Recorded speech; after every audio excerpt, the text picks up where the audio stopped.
Madam,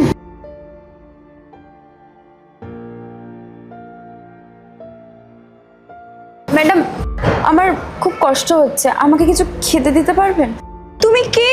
আমার building এর নিচে বা কি করছো?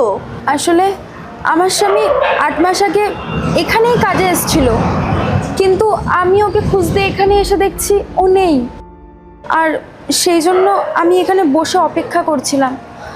প্লিজ আমাকে একটু হেল্প করুন। আমার এই অবস্থায় আমার প্রচণ্ড শরীর খারাপ লাগছে, আর আমার খুব খিদে পেয়েছে। আচ্ছা ঠিক আছে ঠিক আছে, তো টেনশন করার দরকার নেই, চলো আমি দেখছি।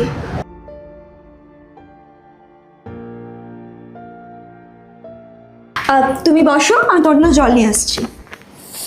আরে আরে কি করছো? এখানে বসছো কেন?